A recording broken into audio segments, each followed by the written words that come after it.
Good afternoon. It's time for Mrs. Blue Reads, and we've been reading through The Wonderful Wizard of Oz by L. Frank Baum, pictures by W. Denslow, published by Seawolf Press. And we are on chapter 12, and it's 1 o'clock. There goes my clock telling us it's 1 o'clock. I should have waited for it. Well, all right. Chapter 12, The Search for the Wicked Witch.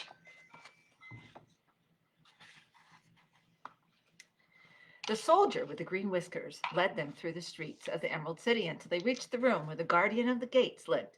This officer unlocked their spectacles to put them back in his great box, and then he politely opened the gate for our friends.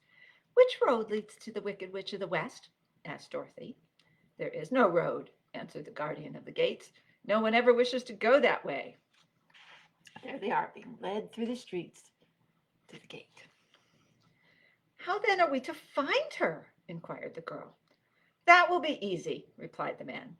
"For when she knows you are in the country of the Winkies, she will find you and make you all her slaves." "Perhaps not," said the Scarecrow, "for we mean to destroy her." "Oh, that is different," said the guardian of the gates. "No one has ever destroyed her before, so I naturally thought she would make slaves of you, as she has of the rest. But take care, for she is wicked and fierce and may not allow you to destroy her. Keep to the west where the sun sets, and you cannot fail to find her." They thanked him and bade him good-bye, and turned toward the west, walking over fields of soft grass, dotted here and there with daisies and buttercups. Dorothy still wore the pretty silk dress she had put on in the palace, but now, to her surprise, she found it was no longer green, but pure white.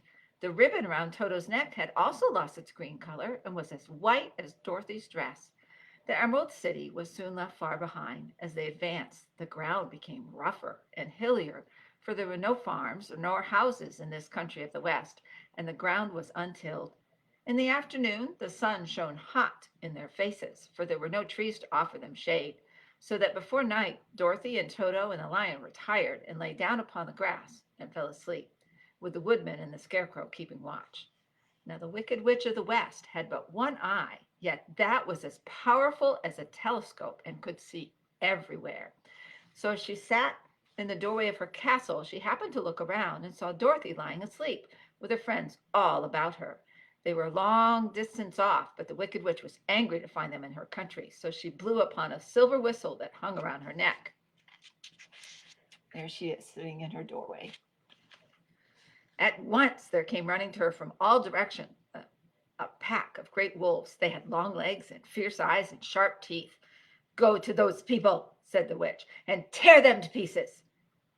"Are you not going to make them your slaves?" asked the leader of the wolves. "No," she answered. "One is of tin, one is of straw, one is a girl, and another a lion. None of them is fit to work, so you may tear them into small pieces."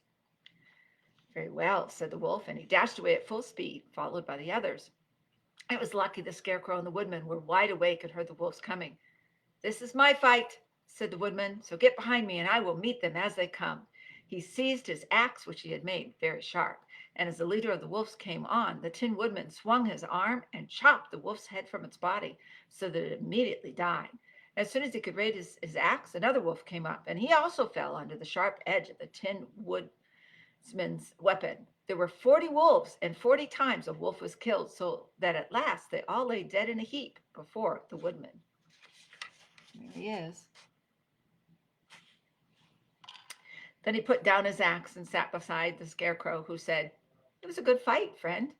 They waited until Dorothy awoke the next morning. The little girl was quite frightened when she saw the great pile of shaggy wolves, but the Tin Woodman told her all. She thanked him for saving them and sat down to breakfast, after which they started again upon their journey. Now the same morning the Wicked Witch came to the door of her castle and looked out with her one eye that could see far off.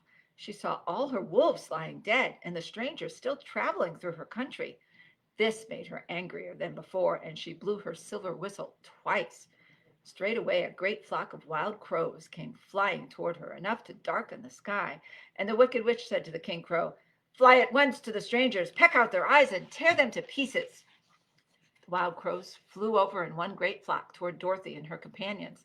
When the little girl saw them coming, she was afraid, but the Scarecrow said, "This is my battle, So lie down beside me, and you will not be harmed." So they all lay upon the ground except the Scarecrow, and he stood up and stretched out his arms, and when the crows saw him, they were very frightened, as these birds always are by scarecrows, and did not dare to come in closer.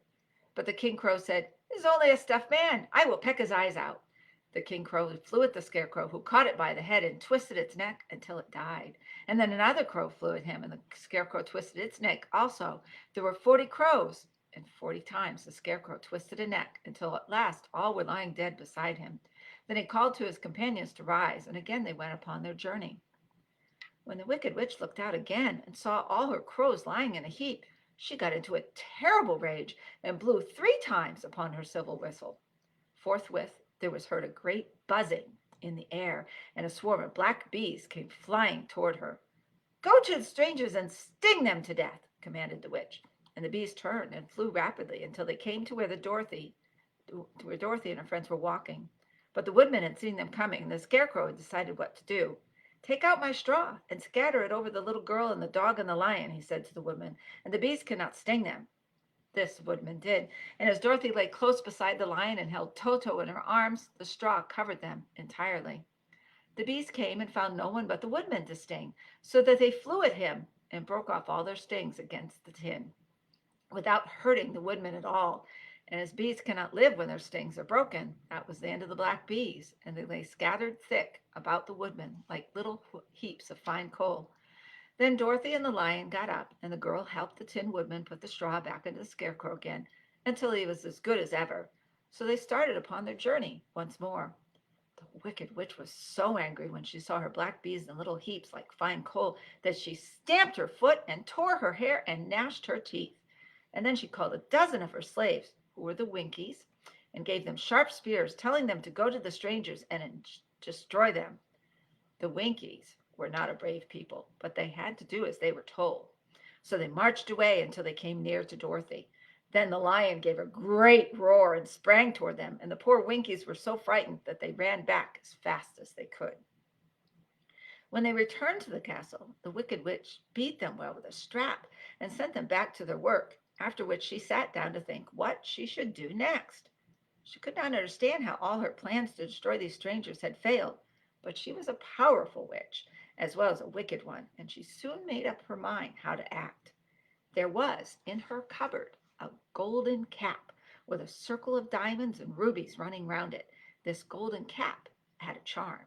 Whoever owned it could call 3 times upon the winged monkeys, who would obey any order they were given, but no person could command these strange creatures more than 3 times. Oops. Twice already the Wicked Witch had used the charm of the cat. Once was when she had made the Winkies her slaves and set herself to rule over their country. The winged monkeys had helped her do this. The second time was when she had fought against the great Oz himself and driven him out of the land of the West. The winged monkeys had also helped her in doing this. Only once more could she use this golden cap, for which reason she did not like to do so until all her other powers were exhausted. But now that her fierce wolves and her wild crows and her stinging bees were gone, and her slaves had been scared away by the cowardly lion, she saw that there was only one way left to destroy Dorothy and her friends. So the Wicked Witch took the golden cap from her cupboard and placed it upon her head. Then she stood upon her left foot and said slowly, "Epe, pepe, kake." Next she stood upon her right foot and said, "Hilo, holo, hello." After this she stood upon both feet and cried in a loud voice, "Zizzy, zazzy, zoozy, zink." Now the charm began to work. The sky was darkened, and a low rumbling sound was heard in the air. There was a rushing of many wings, a great chattering and laughing, and the sun came out of the dark sky to show the Wicked Witch, surrounded by a crowd of monkeys, each with a pair of immense and powerful wings on his shoulders. One, much bigger than the others, seemed to be their leader. He flew close to the witch and said, "You have called us for the third and last time. What do you command?" "Go to the strangers who are within my land and destroy them all except the lion," said the Wicked Witch. "Bring that beast to me, for I have a mind to harness him like a horse and make him work." "Your command shall be obeyed," said the leader. Then, with a great deal of chattering and noise, the winged monkeys flew away to the place where Dorothy and her friends were walking. Some of the monkeys seized the Tin Woodman and carried him through the air until they were over a country thickly covered with sharp rocks. Here they dropped the poor woodman, who fell a great distance to the rocks, where he lay so battered and dented that he could neither move nor groan. Others of the monkeys caught the scarecrow, and with their long fingers pulled all of the straw out of his clothes and head. They made his hat and boots and clothes into a small bundle and threw it into the top branches of a tall tree. The remaining monkeys threw pieces of stout rope around the lion and wound many coils about his body and head and legs until he was unable to bite or scratch or struggle in any way. Then they lifted him up and flew away with him to the witch's castle, where he was placed in a small yard with a high iron fence around it so they could not escape. But Dorothy they did not harm at all. She stood with Toto in her arms, watching the sad fate of her comrades and thinking it would soon be her turn. Let's show you the pictures of the lion scaring the Winkies. But the leader of the winged monkeys, flew up to her, his long, hairy arms stretched out and his ugly face grinning terribly. But he saw the mark of the good witch's kiss upon her forehead and stopped short, motioning the others not to harm her. "We dare not harm this little girl," he said to them, "for she is protected by the power of good, and that is greater than the power of evil. All we can do is carry her to the castle of the wicked witch and leave her there." So carefully and gently they lifted Dorothy in their arms and carried her swiftly through the air until they came to the castle, where they set her down upon the front doorstep. Then the leader said to the witch, "We have obeyed you as far as we were able. The Tin Woodman and the Scarecrow are destroyed, and the lion is tied up in your yard. The little girl we dare not harm, nor the dog she carries in her arms. Your power over our band is now ended, and you will never see us again." Then all the winged monkeys, with much laughing and chattering and noise, flew into the air and were soon out of sight. And there's telling the witch. She doesn't look very happy about it, does she? The wicked witch was both surprised and worried when she saw the mark on Dorothy's forehead, for she knew well that neither the winged monkeys nor she herself dare hurt the girl in any way.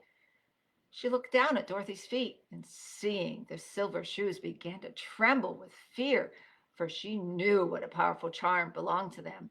At first the witch was tempted to run away from Dorothy, but she happened to look into the child's eyes and saw how simple the soul behind them was, and that the little girl did not know of the wonderful power the silver shoes gave her. So the wicked witch laughed to herself and thought, "I could still make her my slave, for she does not know how to use her power." Then she said to Dorothy, harshly and severely, "Come with me and see that you mind everything I tell you, for if you do not, I will make an end of you, as I did of the Tin Woodman and the Scarecrow."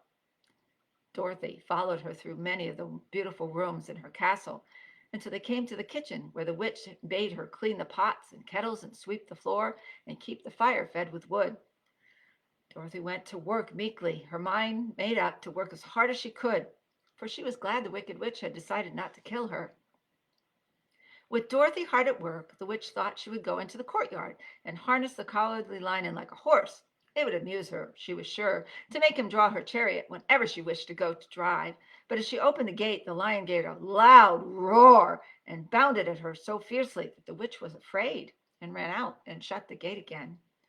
"If I cannot harness you," said the witch to the lion, speaking through the bars of the gate, "I can starve you. You shall have nothing to eat until you do as I wish." So after that she took no food to the imprisoned lion, but every day she came to the gate at noon and asked, "Are you ready to be harnessed like a horse?" And lion would answer, "No, if you come in this yard, I will bite you." The reason the lion did not have to do as the witch wished was that every night while the woman was asleep, Dorothy carried him food from the cupboard. After he'd eaten, he would lie down in his bed of straw, and Dorothy would lie beside him and put her head on his soft, shaggy mane while they talked of their troubles and tried to plan some way to escape. But they could find no way to get out of the castle, for it was constantly guarded by the yellow Winkies, who were the slaves of the wicked witch, and too afraid of her not to do as she told them.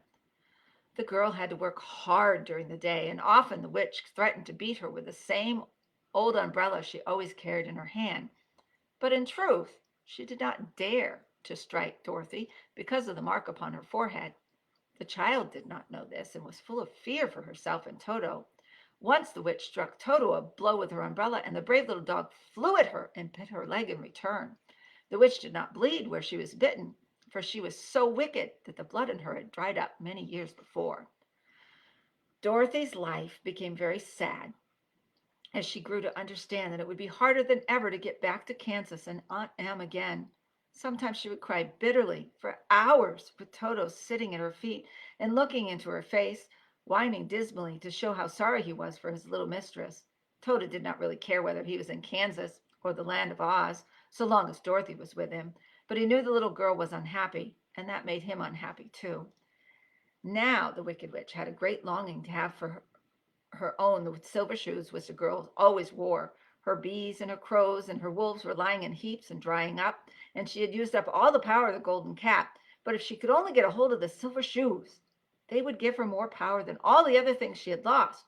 She watched Dorothy carefully to see if she ever took off her shoes, thinking she might steal them. But the child was so proud of her pretty shoes that she never took them off, except at night and when she took her bath. The witch was too much afraid of the dark to dare to go in Dorothy's room at night to take the shoes, and her dread of water was greater than her fear of the dark, so she never came near when Dorothy was bathing. Indeed, the old witch never touched water, nor ever let water touch her in any way. This is when the winged monkeys first captured the lion. But the wicked creature was very cunning, and she finally thought of a trick that would give her what she wanted. She placed a bar of iron in the middle of the kitchen floor, and then by her magic arts made the iron invisible to human eyes, so that when Dorothy walked across the room, she stumbled over the bar, not being able to see it, and fell at full length. She was not much hurt, but in her fall, one of the silver shoes came off, and before she could reach it, the witch had snatched it away and put it on her own skinny foot. The Wicked Witch was greatly pleased with the success of her trick, for as long as she had one of the shoes, she owned half the power of their charm, and Dorothy could not use it against her, even had she known how to do so. The little girl, seeing she had lost one of her pretty shoes, grew angry and said to the witch, "Give me back my shoe." "I will not," retorted the witch, "for it is now my shoe and not yours." "You are a wicked creature," cried Dorothy. "You have no right to take my shoe from me." "I shall keep it just the same," said the witch, laughing at her, "and some day I shall get the other one from you too." This made Dorothy so very angry that she picked up the bucket of water that stood near and dashed it over the witch, wetting her from head to foot.